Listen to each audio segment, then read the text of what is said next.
नमस्कार. दिवाळी आता नुकतीच संपली आहे आणि फराळाचंही तुमचं आता संपलं असेल. तर मी आज वेगळीच रेसिपी घेऊन आलेली आहे, ग्रीन पनीर फ्रँकी. चला आपण त्याचं काय काय साहित्य ते बघूया. 1 कप कोथिंबीर, 1 कप पालक, 1 कप पुदिना आणि थोड्याशा मिरच्या आणि लसूण.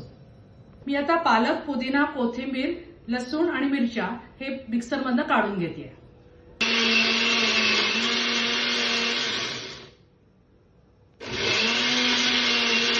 इथे आता मी तेल तापत ठेवलंय. त्याच्यात 1 वाटी कांदा आपण परतून घेऊया. कांदा आता परतून झालाय. त्यात थोडी आता आपण ढोबळी मिरची घालूया. ढोबळी मिरची फार परतून घ्यायची नाहीये. आता ह्याच्यात मी मिक्सरमधनं काढलेली पेस्ट घालते आणि आता छान परतून घ्यायचंय. ह्याच्यात आपण चवीनुसार मीठ आणि गरम मसाला घालूया. पालक आता इथे शिजला आहे. त्याच्यात थोडंसं पनीर घालून एक उकळी आता आणते.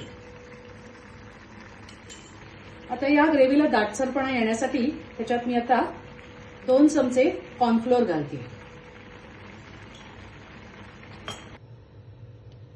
इथे आता मी गव्हाची पोळी घेतलीये आणि त्याच्यात आपण हे आता मिश्रण घालूया आणि फ्रँकीचं आपण एक फोल्ड करूया.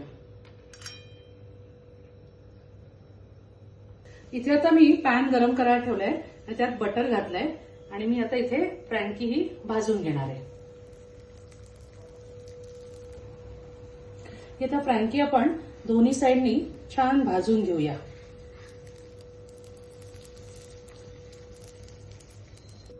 सगळ्यांनाच आवडेल अशी फ्रँकी तयार आहे. तुम्हाला जर ही रेसिपी आवडली तर नक्की लाईक आणि फॉलो करा.